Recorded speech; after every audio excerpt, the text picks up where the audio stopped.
Welcome to the Geekcentric podcast. On this week's show, our beloved galaxy far, far away is about to have some daddy issues. We're about to be introduced to a new mutant in the MCU. Avatar shows no signs of box office fatigue. We get an infectious new trailer to celebrate Outbreak Day. And holy snikt, does Ryan Reynolds have an announcement for you? So join us as we discuss all this and everything else that happened this week in Geek. Love ya.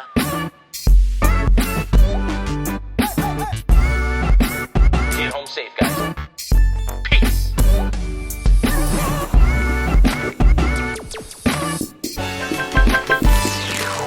Hello, my name is Kev, and if you're joining us for the first time, well, we are Geekcentric, a podcast covering the world of movies, TV shows, toys and collectibles, gaming, and all things Geekcentric. We're back with another edition of This Week in Geek, where we look at all the latest news and trailers from the Geekiverse. Of course, I can't do this alone. Joining me on the show, there are a couple of guys who might not be tall, blue, and thin, but when I get to talk about entertainment with them, it's always a win. Darcy, Nate, how are we doing on this fine evening? I see you, Kevin. I see you. Can I take my hair braid and shove it up your butt? Oh, no, okay, hold on. Why'd you go right there? Why is it the first thing you went to? I'm just saying, that's what they do in that movie. Happy. Ride around without the plugging in part, okay? Okay. We're would friends you plug enough your that we would don't you need plug to do your the would you plug-in. plug your braid into the back of a anyways? I am excited for that movie. We'll talk about the first one's re-release. Endure and survive. Happy Last of Us Day to both of you and to everyone listening who celebrates. Obviously, it's a very near and dear holiday, and I'm so happy with what we got. Neil Druckmann, and they came out and were like, "We got a good present for you," and then, dude, let's go. We've got something pretty awesome to celebrate the event with that we will get to a little bit later. Now, obviously, sometimes there are things more important than movies and TV. Hard to believe, I know, but right now, Hurricane Fiona is wreaking havoc on the eastern seaboard, which includes most recently eastern Canada feeling those effects. Nate, you live out in the Halifax area, so I just want to check in with you for all of our listeners to make sure you're doing all right. How are things going? You guys hanging in there? I know you had lost power for a time there, but given that you're joining us and here to talk, obviously things have improved slightly. Yeah, boots on the ground here, out in Halifax. I feel like I should be outside with like a weather reporter, like microphone and everything, and like the most yellow raincoat, little old fisherman's raincoat. You know what? It's one of those things. I went back to work today, and everyone insanely busy at work, and so many people still without power.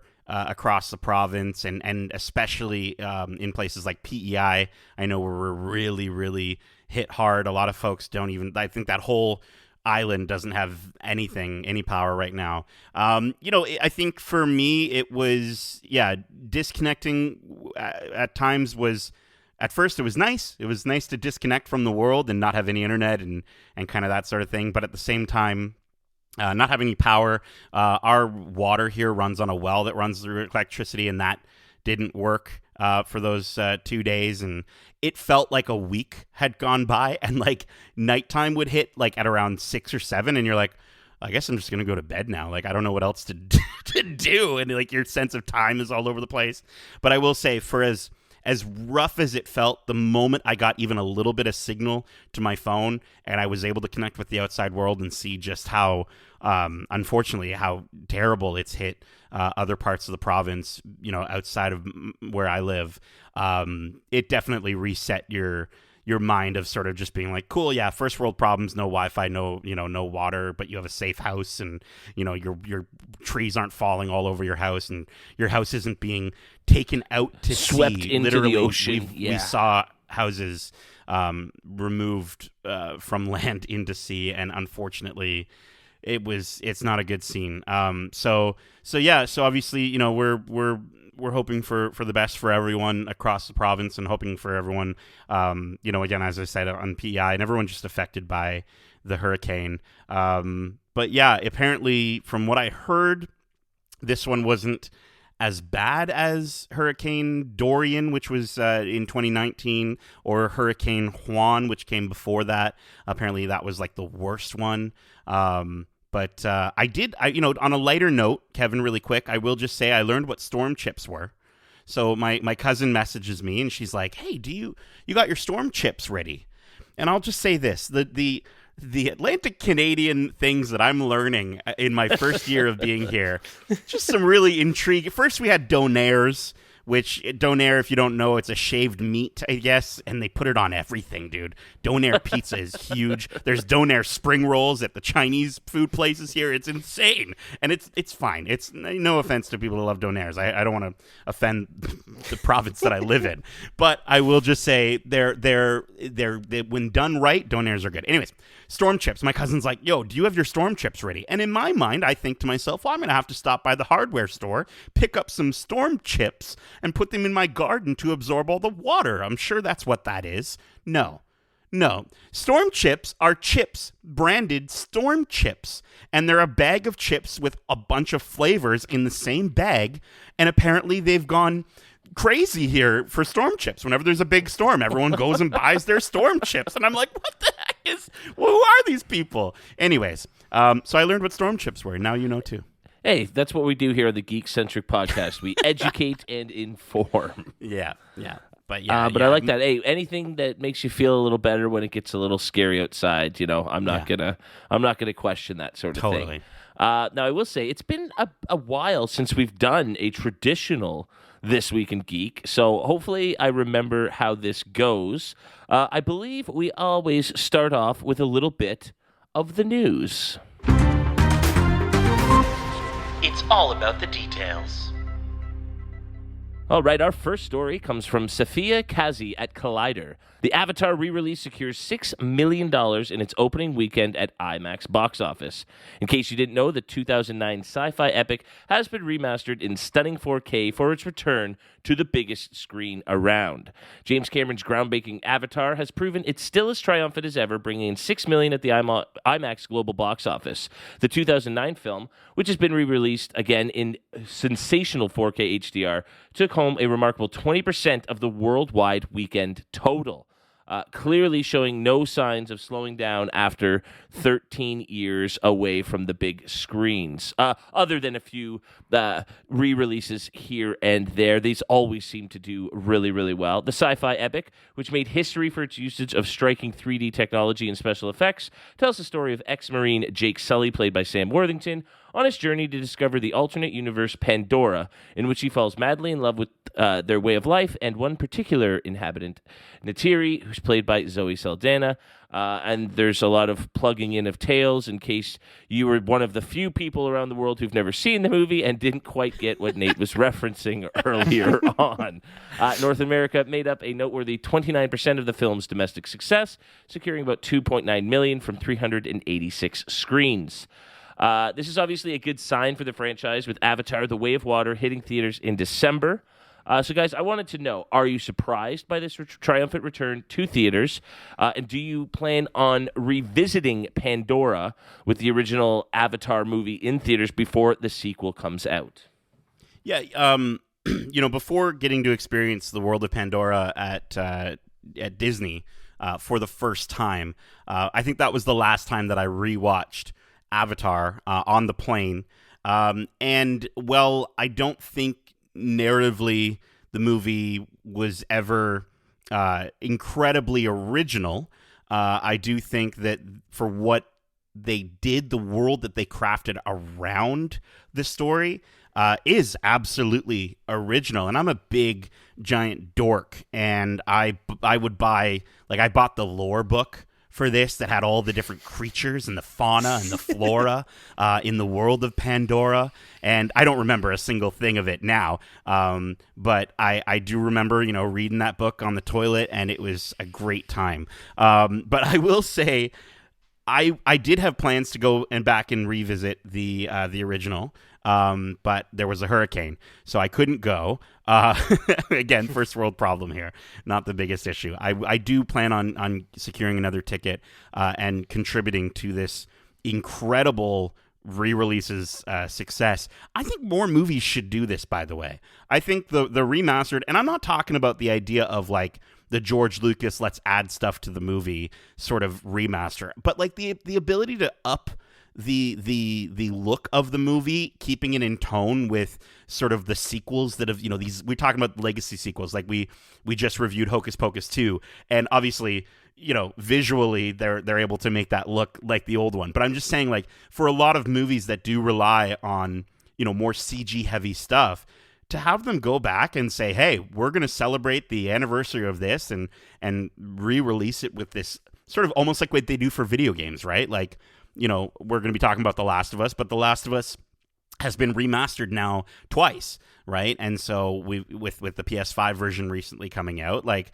I don't get why I get that there's obviously money involved, but I'm sure some of these bigger studios can pull it off. And I'm wondering if, based off of this, if we're going to start to see more of these re-releases, but with like the updated look to them, the remaster. I don't know. I think that would be really cool. I'm stoked to get back into the world of Pandora. I'm very intrigued to see what the sequel is going to be like, but I do want to go back and rewatch this for sure. Yeah, I mean, I'm not sure if I'm totally behind them taking it off streaming services in the lead up to this re-release, because, I mean, I saw it 3 times in theaters when it first came out. I loved it all then. I know it's remastered and it's probably going to look incredible, but I feel like if I wanted to rewatch it, I would rather rewatch it in the comfort of my own home, where I've gotten used to watching stuff, especially over the last 3 years. I've really updated my movie viewing experience at home, so I much prefer that comfort, considering I've already seen the movie. But I mean, I'm not surprised that it's drawing this crowd again, because even when it first came out, the whole thing was that you had to see it in theaters. And again, the story is not original, but it looks incredible, and it was always about how it moved forward in that regard. So I totally get why people want to go back and relive that experience for sure. Yeah, I'm upset that James Cameron, almost in a way, because of how well the original movie did, almost forced the entire industry to just release everything in 3D that didn't need to be in 3D. Like, we're talking romantic comedies were coming out in 3D, and you're like, I don't need to see this in 3D. But this is one that, again, given the choice, I will see in 3D, and I will see the sequel in 3D. I think what they did with the 3D in the original movie was stellar. It being at the land of Pandora in Disney and having these little wispy lights floating around. I'm like, that's like in the movie. Like, I had little wispy lights floating around, and I don't partake in some of the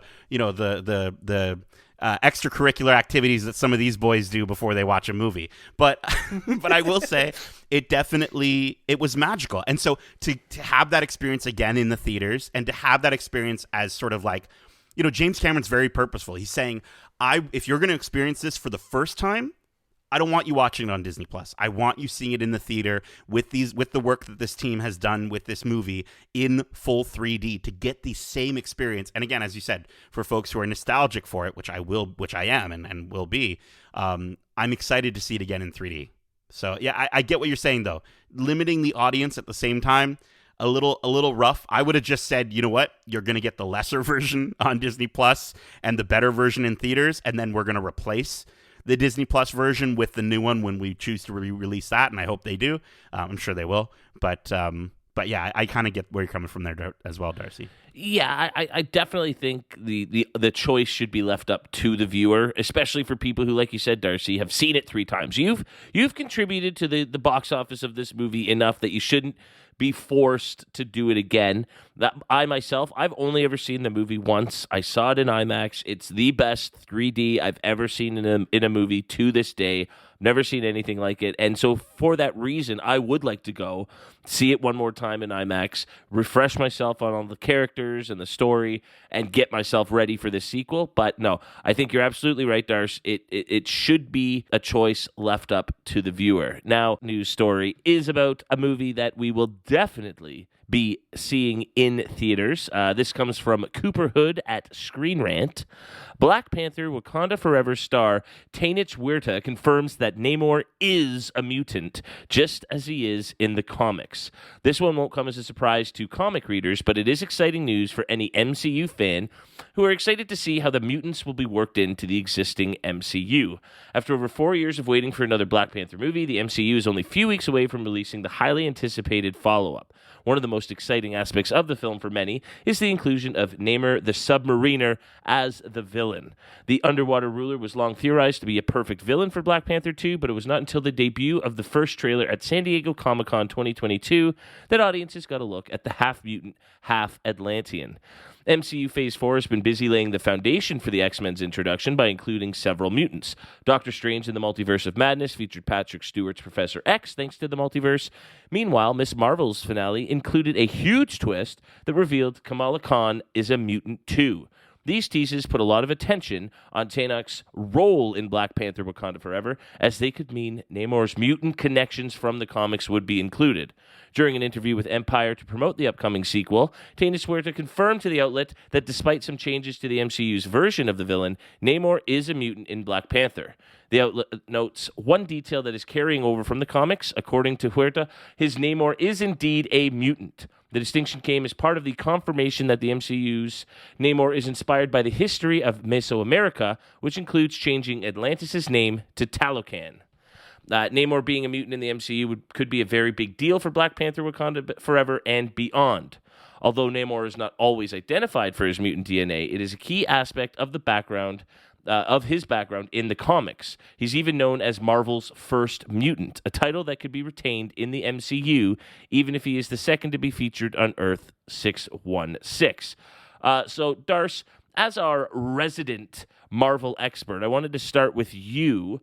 Despite some minor changes to the character, do you feel like Namor will be properly represented in the MCU given this information? 100%. Him being half mutant is integral to his storyline and background in the comics. So the fact that we got that confirmation means that they are definitely going to be. They looked at that source material and are taking it to heart in terms of building this character. I'm excited because, I mean, even if listeners are paying attention to our She-Hulk Watch Club, I'm constantly going on about how I want mutants, and they keep referencing mutants, and they're trying to build up this thing that mutants have always existed in the MCU. They've just never come to the forefront. So, again, I feel like this confirmation is going to be even giving us some sight into what it would look like for a mutant in hiding through Namor's character. So I'm really excited to see where they go with it, especially with the twist that they're doing in the Mesoamerican background instead of the traditional Greek background that Atlantis typically has. I was a little. I wondered, if that was going to be an issue for fans. But I think, changing subtle details like that while staying true to the character is always. It's kind of what MCU does best, and so it sounds like they've kind of nailed that again here. Nate, what are your thoughts on the character going into the movie? Yeah, I think it's smart for Marvel to separate from the other Atlantis. With the DCEU and Aquaman. I think not necessarily with all the, obviously there's all that legal drama pertaining to one of the casts of those movies, but even more so just the idea of, like, again, more general audiences, right? Oh, is this the same guy? Why isn't The Rock in the movie? That sort of thing, right? They're going to get all their cultures mixed up because they're but I think the cool thing is, as you said, Darcy, the way that they're sort of switching it, they're calling it Talocan, which I'm not sure how to necessarily pronounce Talok, or it's like Tlaloc, but the god of rain I was looking up in Aztec mythology. Obviously so fitting for these characters, and it sounds like that's kind of what they're going to do. They're just going to replace Atlantis. Anytime you think of the word Atlantis, you're just going to think of Talocan. I will say, thankfully, like Talocan, we got Talo. Obviously, it's going to maybe get a little bit confusing within the MCU on its own. It's nowhere near, like your House of the Dragon, where they're naming like Viserion, Valerion, Balerion, and you're just like, how are we supposed to keep track of all the Aegon and Aemon and Blamon? And I'm just like, dude, at one point it's like worse than Pokemon. So like, I think it's a smart choice for them to move away from the word Atlantis. And I also think that, Disney's going to want to reclaim Atlantis when they come out with the live-action Atlantis movie that I definitely want to watch. Absolutely. If anything, my biggest question from this reveal is geographically related. In the comics, Atlantis is much closer to Wakanda and makes sense for the long feuds that happen between the two nations. So with Talocan being a Mesoamerican inspired thing, I'm thinking more Gulf of Mexico area over there. So it just seems like distance might be more of a factor for this feud, and I'm just wondering how it was perpetuated for so long, I guess. And I'm wondering if that might be something that is touched upon. Obviously, through the trailer, we do get to see a lot of... We're going to kind of get to see a lot of that background explained. And I'm wondering if maybe there's like a great migration that occurs. And that's going to be part, maybe the conflict between Wakanda and Talocan has been brewing for much longer. And since the founding of the nations, basically. Right. And the event that sort of is happening in this movie is just the kind of the thing that explodes. It's the last final thread that's pulled, and that's what causes this massive, obviously, flooding and everything that we get to see with the submariner. So I'm wondering if maybe that's something that is going to happen, but I could be wrong. But I think that would be a great way to explain it as far as moving them from Mexico. Well, you guys have certainly intrigued me now as to how that will work. And so even though this news story gives us one definitive answer, we've brought up several new questions that we'll just have to wait to get the answer to. But fortunately, we don't have to wait all that long, as Black Panther: Wakanda Forever is set to release on November 11th, and definitely can't wait for that one. All right, our next story comes from Brianna Bell at Variety. James Earl Jones will be stepping back from voicing Darth Vader and has signed off on using archived recordings to recreate the voice with AI. James Earl Jones, who's voiced Darth Vader for nearly 50 years of Star Wars films, seems to be stepping away from the role. According to Vanity Fair, the 91-year-old actor has signed off on the use of archival voice recordings being used by young filmmakers who plan to utilize artificial intelligence synthetic speech technology to recreate Jones's younger voice from his previous films for future Lucasfilm projects. In a quote, he had mentioned he was looking into winding down this particular character. Matthew Wood, a Lucasfilm veteran of 32 years, told the outlet. So how do we move forward? Was the challenge posed to Lucasfilm filmmakers. The company's enlisted the assistance of Respeecher, a Ukrainian startup that uses AI technology to craft new conversations from revitalized old voice recordings. This relationship with Lucasfilm began with the Disney Plus series The Book of Boba Fett, for which they recreated the voice of young Luke Skywalker to what I would call mixed reviews. The two also teamed for the voice performance of Darth Vader on the series Obi-Wan Kenobi, which debuted on Disney's streamer this summer and received far more positive feedback from fans. Bogdan Belayev, the 29-year-old speech artist, was tasked with delivering the new recordings to Lucasfilm, but tragedy struck on February 24th when Russia invaded the country. As air raid sirens powered through the city of Lviv, Belyaev hurried to finish the project and send his work back to Skywalker Sound in Northern California. Talk about first world problems and whatnot. Just an unbelievable story. Yeah. He said, if everything went bad, we would never make these conversations delivered to Skywalker Sound, he says. So what a courageous act to deliver that for us fans here. For the fandom, yeah. Yeah, Shout out to that guy. Unbelievable. Following the debut of Obi-Wan Kenobi, Jones's family informed Wood that they were pleased with the result of the synthesis between the actor's voice and Respeecher's technical work. Jones is credited for guiding the performance of Darth Vader in the series, with Wood describing the actor as a benevolent godfather. And so, guys, obviously, the performance in Obi-Wan is amazing. It added such a rich part to the role. It's sad to see James Earl Jones step down from the role, but I think his legacy is in good hands with the technology they have in place. Yeah, it's interesting. I mean, I think, this is going to be an interesting topic of conversation yet again that's continuously brought up within the industry. Obviously, we had, the younger sort of CGI'd Carrie Fisher in Rogue One. We had Peter Cushing in Rogue One as well, fully digitally recreated. And I think there was a lot of, I think there were a lot of critics that were looking at that from a standpoint of like, oh, I can't get past the CGI Peter Cushing. But there were also a lot of people as well who are in the industry who kind of found it a little bit scary, right? The kind of idea that your identity can be owned by this corporation and they can make you do and say things after you're dead. And so, I mean, the fact that James Earl Jones is signing off on it, I think, he's learned enough about the situation to sign off on it, saying they have my blessing, I trust them. And I think that's the biggest aspect to this, is that you need to be very particular of, like, in writing legalese as best as you can. I know it's all new technology, but as best you can, as to say, I trust these people with this. That's it, with my voice. So if he signed off on it, I'm cool with it.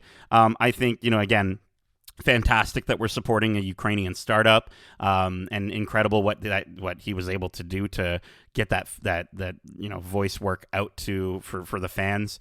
But at the same time, like, I do think this is also going to present a lot of sort of worrisome stuff for voice actors in the animation space and the gaming space of, how far are we going to go to the point where these people don't have jobs, but then, like, do they get money every time their voice is used a certain way, and then what's the payoff for that? Like, will this spawn a new industry?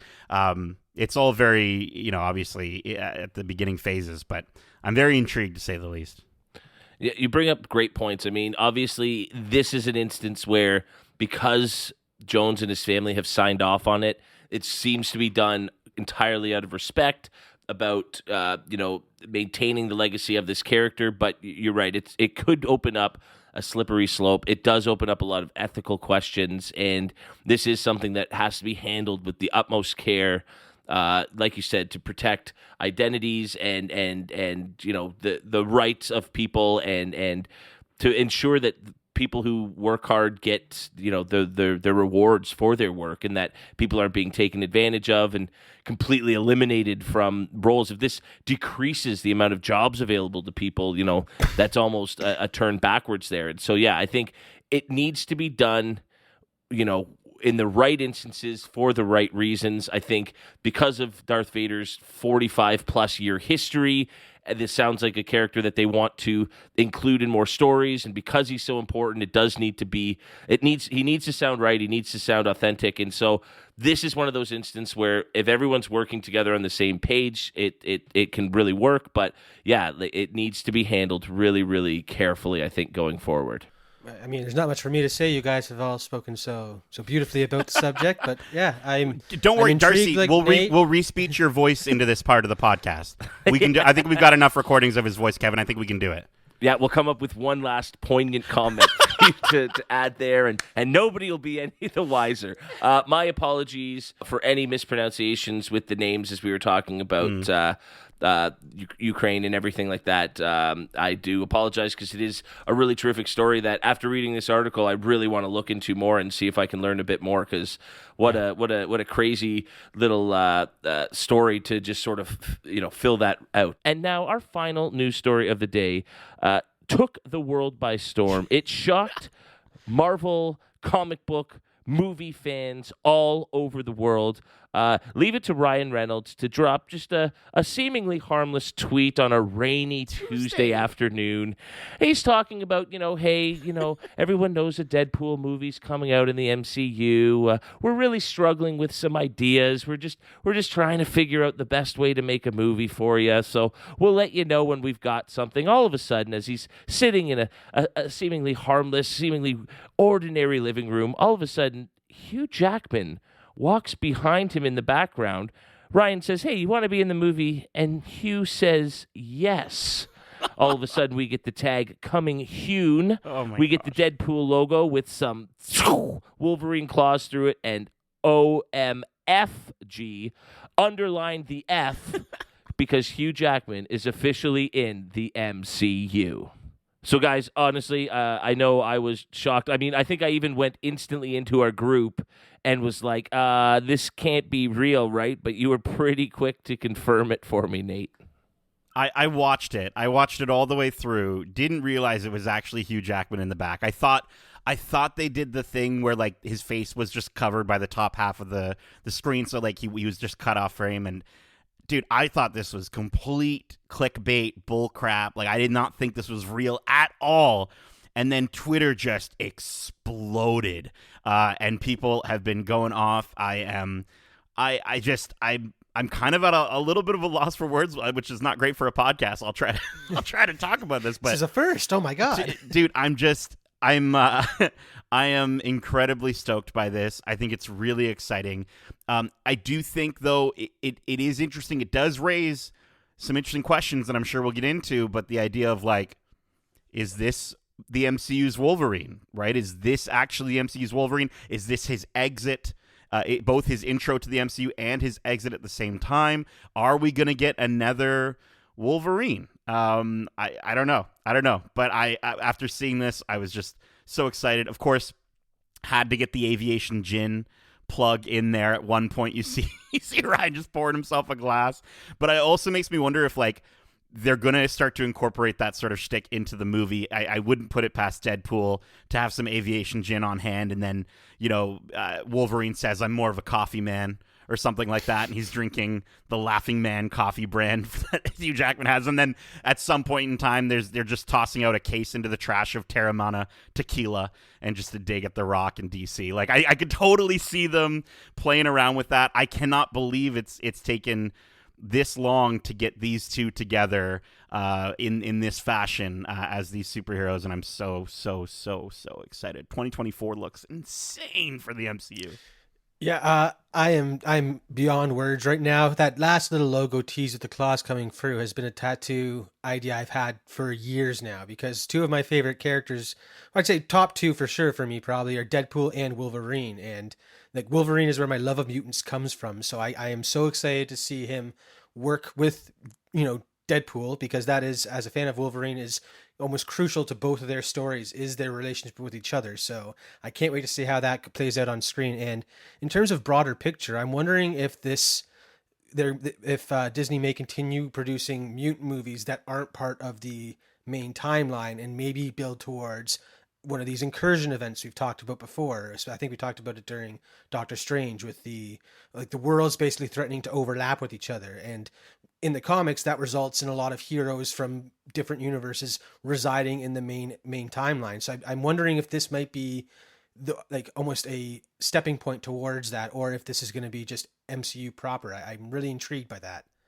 I also think, speaking of stepping stones, we've just gotten so much of the word mutant brought into our MCU so quickly, and we haven't necessarily gotten to really see it fleshed out, and I'm wondering if they're kind of waiting for this to kind of be that kickoff completely, pushing that forward. But it's just crazy how much mutant has been thrown around in the last little bit. I think this is only further solidifying the fact that they're like, yeah, we got mutants. And we got the one that everyone wants to see. But again, I don't know. I'm super excited about this. Obviously, I want to see them together. It's just that Logan was such a phenomenal movie as a way to sort of cap off the story of Hugh Jackman's Wolverine. I hope that this is still able to, with it being focused on Deadpool. I don't know. I don't want it to tarnish anything. I just want it to make it better. And I hope we get that. I think the key here is that I don't think that it is going to be Hugh Jackman's permanent entry into the MCU as much as it is Disney's chance to have the ultimate Wolverine in one of their movies before giving us whoever they plan to have take over that role. Glenn Powell, anybody? That's my newest wager here. There you go. But really quickly, not to shift too quickly off of the idea that freaking Wolverine and freaking Deadpool are having a freaking movie together, but there was also another really interesting little tidbit, if you will, or event circulating around this announcement that's really piqued my interest. What's with John Krasinski tweeting out, "Wait, is this our movie?" Right.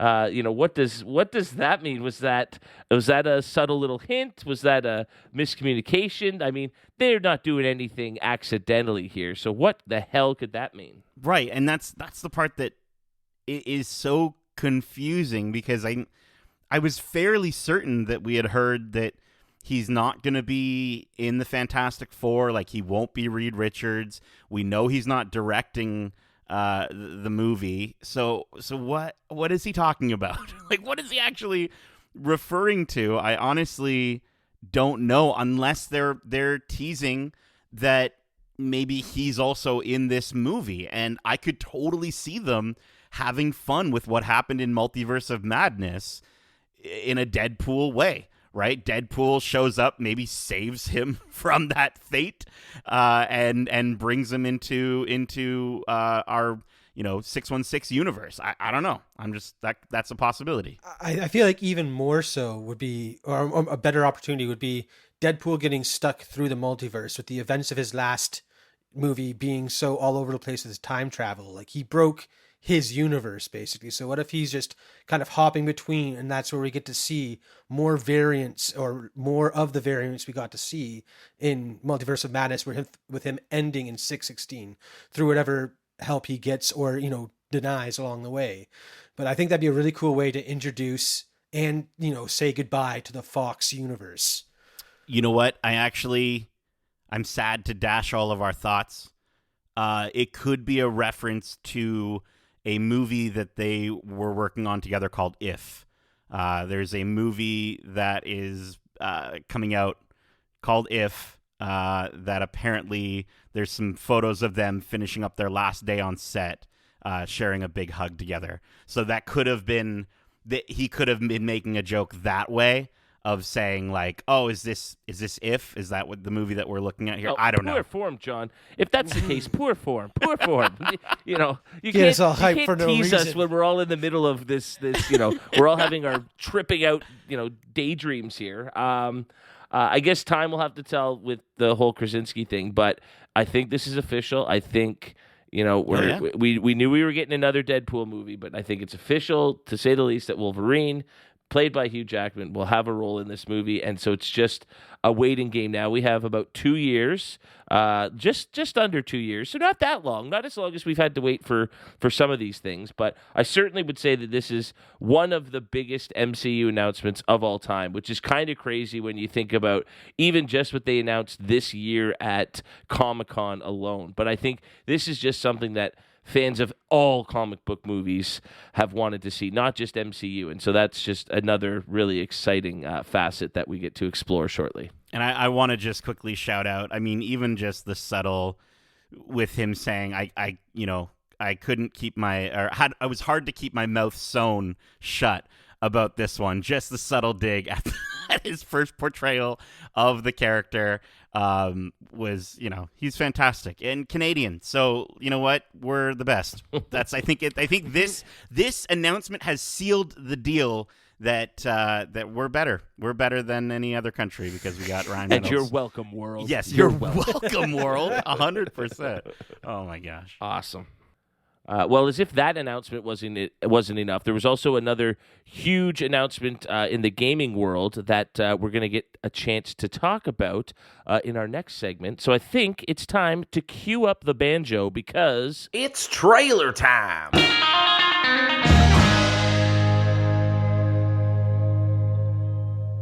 all right, well, our first trailer, before we get into our movie and TV side of things, is actually from the world of video games, which we don't talk about enough on this program. I'm sure Nate would agree. But this one kind of has a tinge of TV to it, or a whole lot of it, if you will, in that recently EA Games released a trailer for the upcoming FIFA 23 game, which will have a very, very familiar face, at least if you're a fan of a certain Apple Plus TV show. Nate, why don't you introduce this one to the folks listening? Yeah, the wonderful folks at EA Sports did a fantastic sort of threw us for a little bit of a loop. I kind of caught this trailer as an ad for another YouTube video, and I'm really happy I did because it was so surprising for me to kind of get to see what happens. It's the trailer sort of starts off as this look at like Ted Lasso, and I'm like, okay, is this season 3? Is this like our first look at season 3? What's going on here? And then halfway through the trailer, we get digitized Ted Lasso, Jason Sudeikis walking onto the field, and not just him, but the entire AFC Richmond team is now going to be playable in the next FIFA game. And I will tell you, Kevin, I wasn't gonna go anywhere near this FIFA game, and now I've pre-ordered it on probably 2 other consoles, and I'm so amazing. Amped. I cannot wait. I want to play as Roy Kent. I want to play as Sam Obisanya. I want to play as freaking Football is Life, Danny Rojas, my guy. I am so excited to play through this, and dude, I can't say more about it. I'm so happy that they're doing this. FIFA's a big game in our house. Our 2 younger brothers are big sports gamers, so whenever they have friends over, they're always throwing on one of the many EA Sports titles.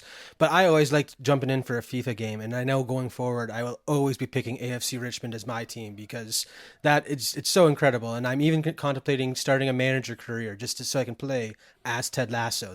I'm so ready for it. So good. This is a brilliant idea to bring new fans into this game, this type of game. And I will say that I've always found that, football video games are amongst the easiest of sports games to sort of jump into. I mean, the beautiful game is at its roots very simple, and so it is an easier game to sort of get the hang of and learn on a basic level. And so, yeah, I think this is just such a clever sort of collaboration here, and will create so many new fans. That I was going to spend more hours in FIFA 23 than Mario Super Strikers this year, I would have laughed you laughed you right out of the building, my guy, okay? The fact that they're doing this, dude, I'm so happy about this. It's such a lovely, smart way to go about this, and what a great way to get everyone hyped up, ready for the third and I guess final season. Was that confirmed for Ted Sadly, Lasso? yes. Sadly, yes. And you know what? Even if you're not a fan of sports video games in general, just go check out this trailer if you're a fan of Ted Lasso. Yeah. Because you're gonna get some clips of some favorites that you'll never see anywhere else. It's really fun to see who pops up here. It's really fun to see Ted Lasso do the traditional EA Sports. It's just a really well put together trailer. So go check that out. And honestly, you might get sucked right in like Nate and be finding yourself pre-ordering some copies of a game you did not expect to. So prepare yourself for that. Yeah. But let's move into our next trailer, which is for The Fabelmans, a coming-of-age drama film directed and co-produced by Steven Spielberg from a screenplay he co-wrote with Tony Kushner. It's a semi-autobiography loosely based on Spielberg's early life as told through an original story of the fictional Sammy Fabelman, a young aspiring filmmaker. The film stars Gabrielle LaBelle, Michelle Williams, Paul Dano, Seth Rogen, and Judd Hirsch. That cast is just awesome, and they look terrific in this. The film had its world premiere at the Toronto International Film Festival, Go TIFF, on September 10th, where it won the People's Choice Award. The film is scheduled for a limited release in the U.S. on November 11th, before expanding to a wide release on November 23rd.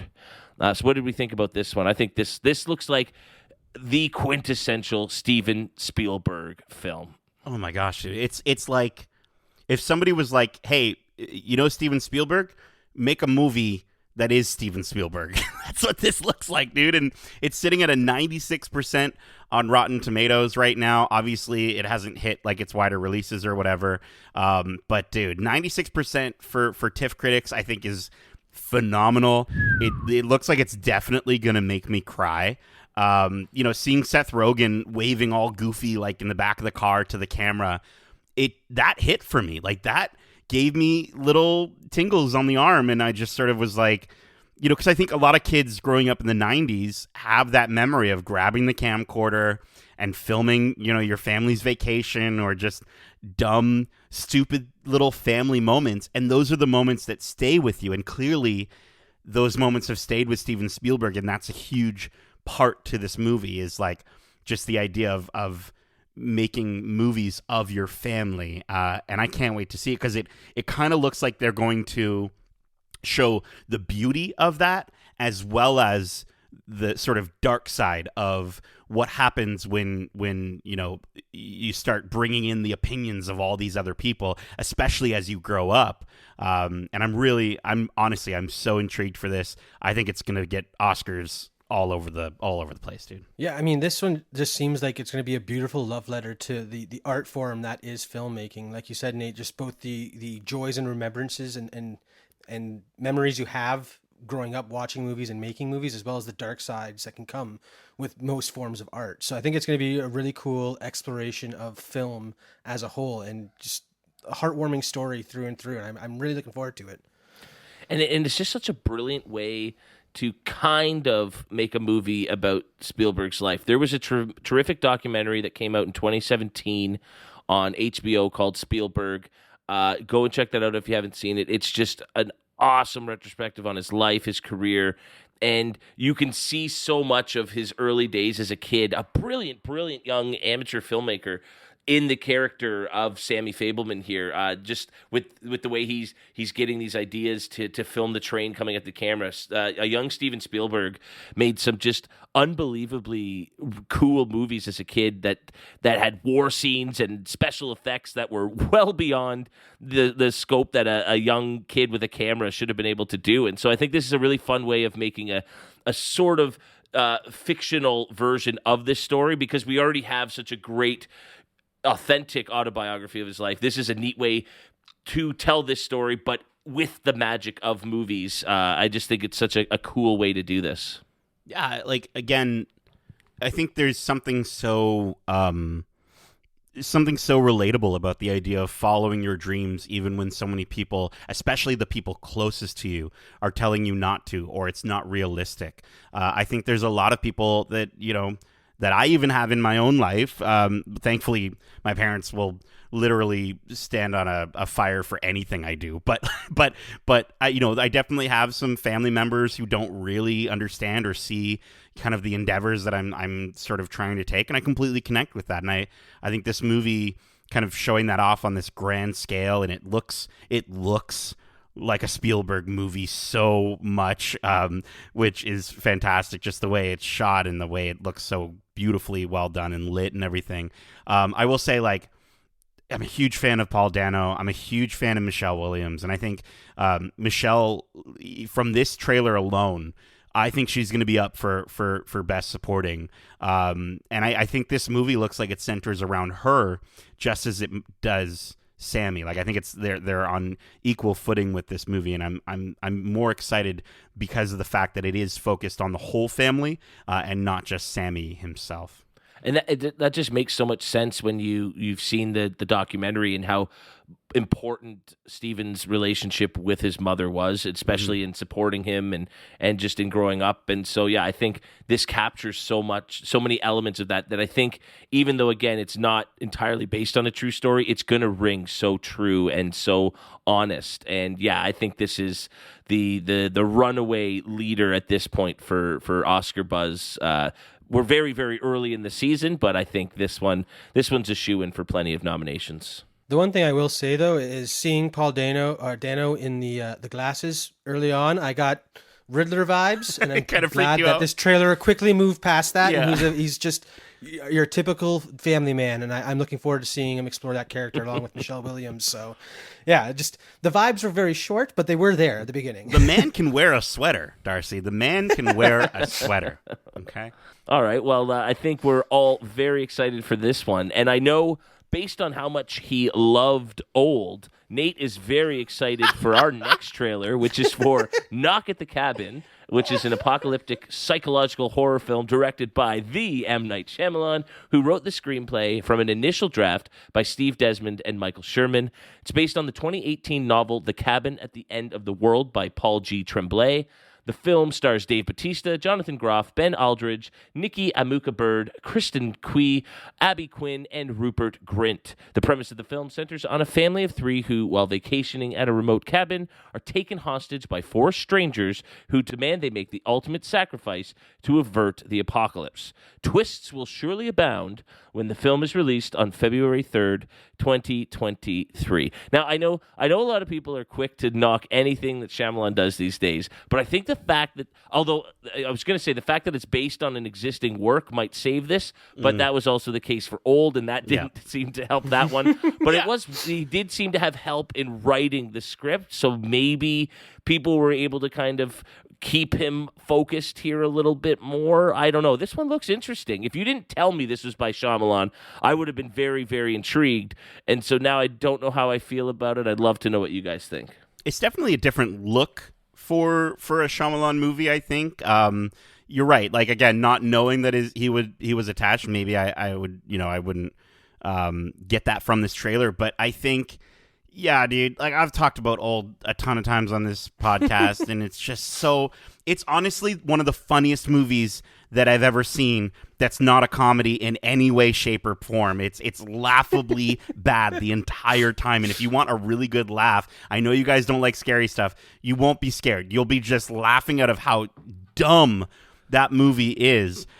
So yeah, I loved it, man. Are you kidding? When they stab the guy with the rusty thing and he instantly dies of the rust poisoning, that's brilliant. The moment they introduced the character of mid-sized sedan, I was like, I'm checking out. I don't need to watch this movie anymore. But this trailer, you know what? It looks freaky.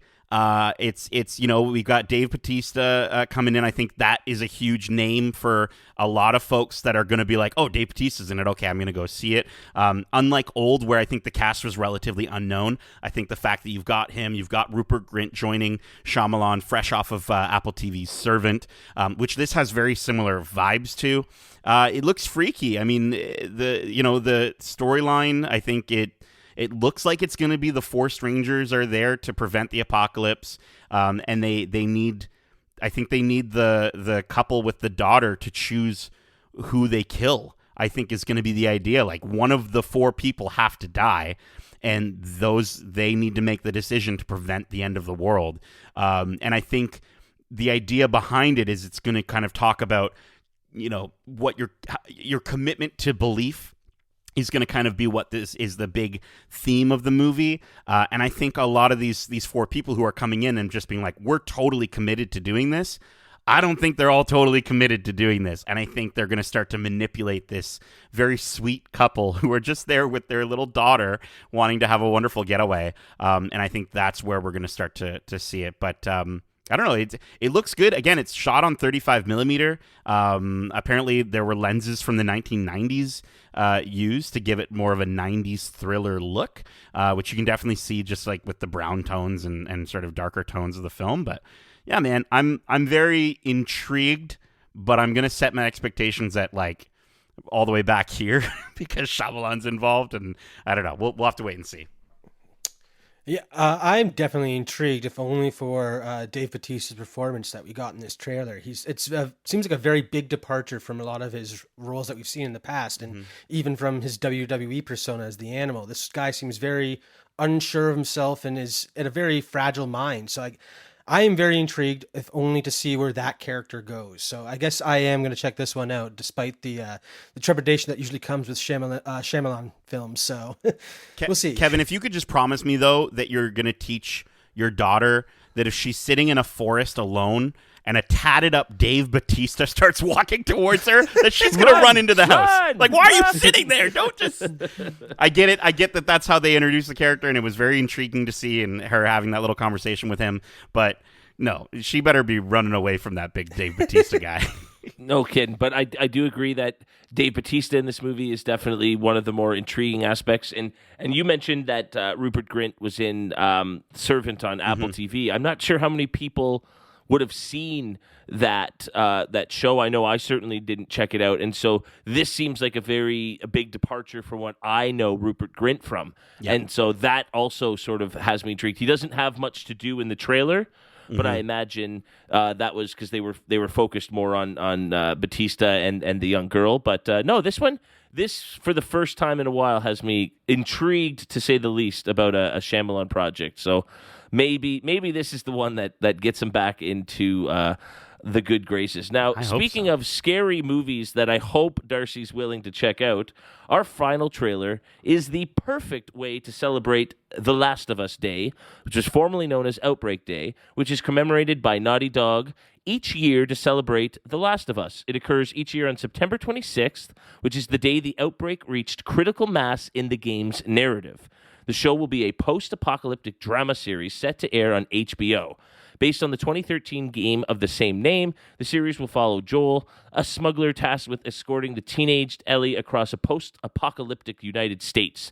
The show will feature Pedro Pascal, Bella Ramsey, Gabriel Luna, Merle Dadridge, Anna Torv, and Nick Offerman. The series is said to be the largest production in Canadian history after filming in Alberta from July 2021 to June 2022.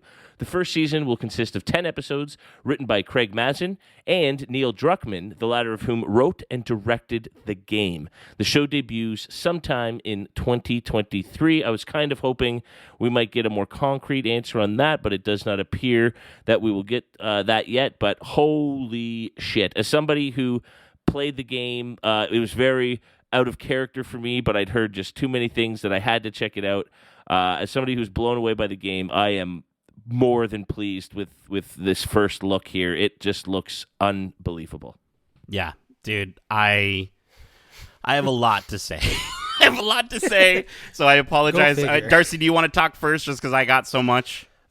You know what? Yeah, actually, I will for once. Normally, I like going after you, but I think, again, I'll have a very different take on this because I was not the biggest fan of the games. I never actually finished the first one, and I have never picked up the second one. And a lot of it was because at the time that the first game came out originally, not one of the many re-releases it's got since then, I was playing another game that was very similar in aesthetic and style, both a post-apocalyptic and sneaking around game. And I think I liked that one a bit more, whereas the gameplay of the first game never really drew me into it. So I am really excited to experience this story for the first time. And with these actors attached to it, I'm very, very excited to see how they bring these characters to life. And I'm hoping that maybe with this TV series, I'll fall in love with the world of Last of Us like so many people have already. And I think that's another exciting layer for a lot of Last of Us fans, is that we kind of now get to sort of say, hey, movie lovers, hey, TV lovers, you know, the guy that did Chernobyl, which if you've not watched Chernobyl, oh my gosh, it's absolutely phenomenal. It's very sad and depressing and hard to watch at times, but I will tell you, Craig Mazin is stellar with that show. And this show, it's such a perfect pairing, such a perfect fit. I loved seeing his name come up in this teaser trailer. I loved seeing Neil Druckmann's name come up in this teaser trailer. I think the fact that we get Neil Druckmann in front of TV audiences to say, who is that guy? Who's, you know, he's done so much as director of both the games. I think it's fantastic how much they're working on this together and how much they're collaborating. As soon as we see the buildings collapse together in rain, my whole body was just vibrating. I was like, this is phenomenal. So much of this trailer looks like it was pulled straight from the game. The sequence where the plane crashes and you see that explosion and all the people are running away from it, that is literally a moment from the first 20 minutes of the game where there's explosions going off, and it's just, we see Joel holding Sarah and running, and I'm not going to spoil anything, but I can't handle it. Pedro Pascal looks perfect as Joel. Bella Ramsey looks perfect as Ellie. And it looks like we're going to get to see some stuff that we didn't get in the game. We see Bill discovering Joel in a hole, which is just a meme that's going around the internet already. But we get to see him. I'm assuming he's in one of Bill's traps at that point, but that's not how he meets Bill in the game. I think there's a flashback that we see where two characters are holding hands. And I think, I think that might be Bill and his partner in a flashback, which, his partner wasn't in the game. And so I'm excited to see Nick Offerman, kind of again in another serious role. He's so phenomenal when he plays these serious roles, and I'm so excited. There's a speech going through the trailer. I think that is either Merle Dandridge, who plays Marlene, or it's Anna Torv, who plays Tess. I was going to say, Darcy, you've never played the game? Okay. No, I played maybe, like, I think I got 8 hours in story. Okay. I was just like, you know what? I like this other game too much. I'm going to play that. There's a moment. I won't say anything. Let's just say it could be Tess. It could be Tess. The Left Behind DLC with Riley. We see Riley played by Storm Reed in this trailer. And it looks like they're giving us the carousel moment from there. Dude, I can't say enough phenomenal things about this trailer. The clickers, Kevin, look phenomenal. I've been waiting to see what they were going to look like. I had to freeze frame in the trailer to really get a good look, but holy cow, it's spot on. They are going to be so terrifying. The sound just at the beginning of the trailer. Oh man. Like, I was terrified playing that game in the middle of the afternoon, lights on, and so this show, I think those scenes are going to be just terrifying. The whole fact that it's about the humanity as monsters is sort of the theme of the game. That won't scare me as much as unsettling as that is. It's going to be the clickers that get me, and it looks like they've absolutely nailed them. Yeah, man. And I will say, like, there's been some discourse online. I mean, when is there not discourse online? But there's been some discourse online about, like, well, do we need the same story that's now been remastered twice and we've played a bunch of times? I think, you know what? I think that's the beauty of having Druckmann involved, is that Druckmann is going to say, well, listen, we did that in the game. Now we're going to show you some other moments from different perspectives. We're going to see more Bill. We're going to see maybe a little bit from these other characters, or maybe we get to learn a little bit more about Tess and where she sort of came from. Maybe we get to see the moment where Marlene meets Ellie for the first time, right? Like, I think there's going to be, I trust Druckmann and Craig Mazin enough to the point where I think they are going to want to satisfy both brand new fans and fans of the games to give just enough difference in the storyline to keep us guessing. And I will say, I think that's something that I'm just super stoked about. I think like The Witcher on Netflix, or what's happening with Cyberpunk and the Edge Runners series on Netflix, the anime, I think this is going to absolutely spike those numbers of Last of Us Part 1 and Part 2. And everyone's like, why did we need a Part 1? This is why we needed a Part 1, okay? Because people are going to watch this. They're going to head out to their Walmarts, their GameStops. They're going to pick this game up. I guarantee it. And it makes me just want to play the game right now. I'm going to leave Twig right now. Bye, guys. I'm going to go play Last of Us right now on the PlayStation 5. Did I just call it the PlayStation 5? That was weird. Go ahead, Kevin. It's fine. No, you're forgiven.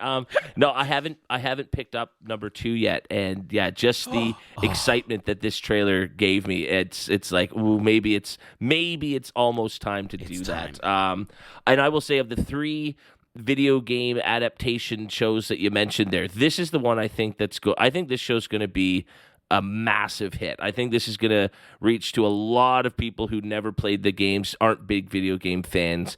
And you mentioned some of the discourse online. I know a lot of it now is centered around Bella Ramsey playing Ellie, and she doesn't look like her. She doesn't, and it's like, have you seen an episode of Game of Thrones with her? She is so badass and awesome in that show. She's gonna nail this role, and it might not be a dead ringer for the character from the show, but I don't think that's going to matter. Plus, it looks like Pedro Pascal has just embodied Joel to a T. So you're going to get the satisfaction of that from there, and I think we're going to get a bit of a different take with Bella as Ellie here. I think they've absolutely nailed it.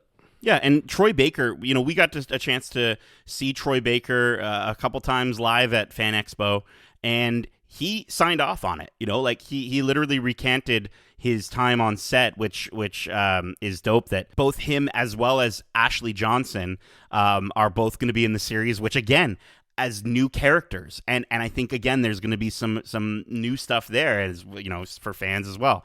But he talks about his first moments of ever seeing Bella Ramsey as Ellie, and he was just at a loss for words. He's like, that's Ellie in real life.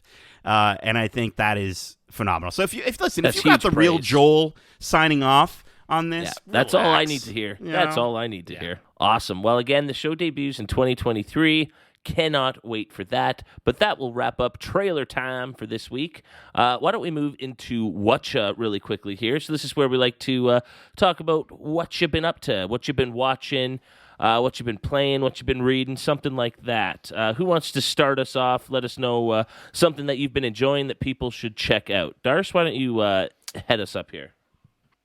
Well, I've been going through a big reading craze again recently. I've been a big fan of a literary RPG series called Awaken Online. So I've been catching up with the newest release for that, a side quest book called Happy. Just the world of literary RPGs is a really cool kind of crossover between game fans and fans of books and stuff like that, because they're literally adventures set in the futuristic world where VR technology has jumped leaps and bounds, where it can almost feel just like the real world, and they take you on these wild, RPG quest lines that also somehow impact their real lives. So it's a very unique genre that definitely is inspired by anime, like Sword Art Online and stuff like that. So that's what I've been reading lately, personally, and I think it's really good. Again, Awaken Online by Travis Bagwell. So Sounds very like Ready Player One. Is it That's that what I kind was of gonna say, idea? yeah. Yes, but very much inspired by, again, Sword Art Online is a huge anime that focuses on this VR game and how it has real world consequences. And then this is kind of just the American version of that style of story that is very huge in Japan. Interesting. Cool. Very I'll check it cool. out when it becomes a movie. I'm very excited for that. Thank you, Darcy. It's also an audiobook. It's a great Oh, audiobook okay. on Audible and stuff. So you can check it out Maybe there. I'll too. check it out there. Cool. I've been diving into. Well, I fully watched every episode of The Bear.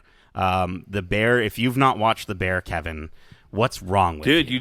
you just stole mine. Is that That's what I yours? was gonna Let's talk about it, Yeah, dude. that's awesome. Okay. You I checked it out. I just have to say, like, the gift that keeps on giving is Disney is Star in Canada, FX, and the fact I don't know what Mickey Mouse magic had to happen to bring FX onto Disney Plus. I am so happy because after watching Dave and Reservation Dogs, and now The Bear, dude, Christopher Storer is the creator of the series. Jeremy Allen White, Eben Mosk Backrack, who plays Cousin Richie, is absolutely phenomenal. And Ayo Adibri is just incredible. And again, these are actors that I personally haven't really seen in anything else. I'm stoked that Eben Moss Backrack is going to be in Rogue One, which is really cool. And we got to see him in a trailer. I hope he's a big character. I hope he, or at least has a few lines here and there. But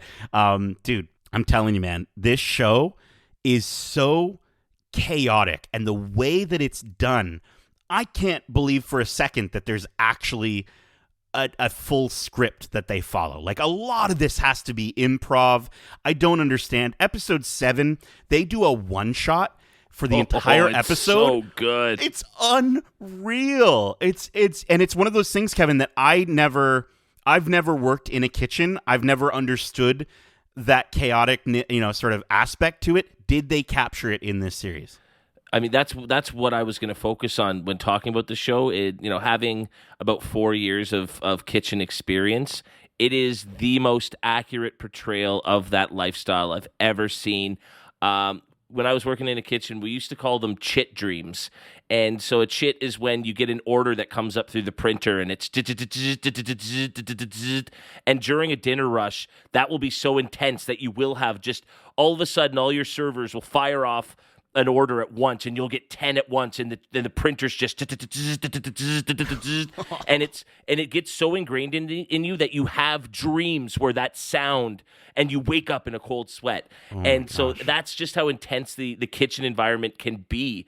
And so this show just nails it so well. It is so accurate. And like, it's all the little details that I love. Like, you'll see characters drinking out of these big clear plastic containers, and those are what you use to keep ingredients and everything in. But when you're on the line, that is 100% what you use as a drinking cup during the shift. And so just to see these characters using them, like the little details that they have are so spot on. I loved that aspect. And then you mentioned Jeremy Allen White. Just really quickly, he plays a character named Lip on Shameless. Okay. And he was my absolute favorite character on that show. And so to see him here, that instantly got me sold on the premise for the show as it was. And he's just so great here. He's such a nice balance to the character of Richie, played by Moss, that you were mentioning. I love their relationship. And then really quickly, the show, he's not in a very big role, but his name's Matty Matheson, and he's a Canadian chef. He's been on Food Network and a lot of shows and everything like that, and I've never really liked his personality in those programs, but on this show, he's so sweet. I really want to see the character of Neil, who's sort of the handyman for the restaurant. I'd love to see him more if we get a season 2. I just all the secondary characters in this are so sweet, and the first episode is just so jarring and so like, oh my god, that was an intense half an hour. Holy cow, I don't know if I could really handle this. But there's so much heart that goes into these characters as the show goes on, and you're just rooting for them all to succeed. It's wonderful. I love that show. Dude, John Bernthal is in the show briefly, and he's so stellar in so many things that he does. But Kevin, if you were to tell me that like he wasn't even like close, and he's phenomenal, don't get me wrong, but if you were to tell me that he wasn't even close to the top performance in this show, I think just the entire cast is just so stellar. And it's interesting too, because like at first I'm watching these characters, and a lot of them I'm kind of like, wow, I don't know if I like that person. The way they're talking to each other is so mean. They're so mean. And my little sensitive soul had to sort of come around to the idea of like, no. That's how they endear each other. That's how they get closer. Is the almost the meaner they are towards each other. And sometimes they go too far, and they recognize that they've gone too far, and they pull it back, and they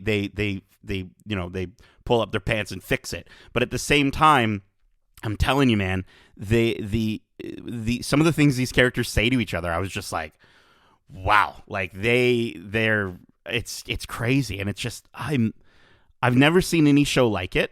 And I don't know if I will again. It's until season 2, and I'm pretty sure they're going to be doing a season 2. But I'm so excited. It's such a good show, and it's one of those shows that like I could probably just rewatch it from the beginning to end again, over again. Yeah, man, The Bear. I ended up actually watching episode 7 again right away because it was so quick. It was so amazing. It's maybe, and I've seen a lot in the last few years, it's the best one-shot episode of a TV show I've ever seen. It's so good. Just to sort of close off on what you're saying about, talking to each other that way, that's absolutely kitchen life. And I think it's because the job is so stressful and you work so hard, and your goal is to put out the best dish possible every single time. And so with all that stress, with all the pressure, you can't take it out on the food. So you almost have to take it out on each other. But at the end of the day, you would go for a beer, you would celebrate having gotten through another busy dinner shift, and it was just, it's all camaraderie at the end of the day. But yeah, I had my feelings hurt more than a few times working on a kitchen line, let me tell you. Yeah, but what do they call it? You're on, is it dinner? No, what is it? You're on kitchen? No. When they like all celebrate and have dinner together at the end. On family, yeah. You're on family, yeah. I love that sentiment, and I hope that that's at every single kitchen in the world, that's a thing. I hope that's a standard thing. Yeah, certainly at the nicer restaurant that I worked at, that was how we would try new dishes that the chef was going out. And so rather than him just showing us and saying, this is a fish prepared a certain way with this, you would all get to try it and hang out before a busy shift. That was sort of your family time before you braced for war, because every night is a different kind of battle. It's intense. So I'm so glad that you brought that up, because I certainly was going to. So I will quickly mention that another show that I watched because of Disney Plus was Mike. And so it's the autobiographical show on Mike Tyson. And I just want to really quickly shout out that the two actors that they have playing Mike Tyson at various stages of his life are just so phenomenal. And I mean, I don't know how much people know about Mike Tyson's story, especially if you're not into boxing. He was really prominent in the late 80s, early 90s, so it is a while ago. But Trevante Rhodes and BJ Minor just bring so much life to this character that even though Mike Tyson did some pretty bad things in his life, you kind of understand based on where he came from and the things that he endured all throughout his life, why those decisions were made. And so while you never forgive him for those things, you understand and you feel bad that his life led him to some of the decisions he made. And not to mention, he was one of the greatest athletes of all time. And so it's a shame that, you know, for a lot of people, he's just a joke. He's the guy with the funny tattoo on his face who has a lisp that was in The Hangover. And, you know, for other people, he's not the greatest boxer of all time. He's the guy who bit Evander Holyfield's ear. And so while all of those things are touched on in the show, you really get a really intimate look at his life behind the bright lights of a boxing ring. And so, yeah, again, this is a show that just, it's another Hulu show that, thank you, Disney Plus. You're amazing. It's the best subscription channel going these days, bar none. Disney is just killing it with that channel. Well, that is it for This Week in Geek. Thanks for tuning in wherever you listen to podcasts. If you haven't already, be sure to subscribe and leave us a glowing review. We always appreciate the love. We hope you enjoyed it, and if you did, make sure to subscribe to us wherever you like to listen to podcasts if you haven't already. I'm not sure if I repeated that. Sorry if I did. And if you want to write into the show with your thoughts on this week's news, you can reach us at wearegeekcentric@gmail.com, or if that's a bit too much like the original Avatar and you're all about the way of water, hit us up on Twitter at GeekcentricYT and on Instagram at wearegeekcentric. As always, we have plenty of awesome content to check out. We also have 2 watch clubs on the go. That's right, not 1, but 2. Last week, we started our watch club for Disney Plus's Andor, covering the first 3 episodes. And if you haven't watched those yet, but want to get a little pumped for it, we also have our spoiler-free preview of those episodes to check out. And then we are also right in the middle of our watch club for Disney Plus's She-Hulk Attorney at Law. Plus, just like the show you just listened to, we have our weekly This Week in Geek show where we look at all the latest news and trailers from the Geekiverse. And there's just a ton of other awesome stuff for you to check out. So go find Geekcentric, listen to some of our older stuff. You will not be disappointed. Thank you so much for joining us. And as we say, I see you and I love you, and I'm going to stick my hair braid up your ass. Go ahead. Laters. Oh boy, after that, get home safe, guys. Peace.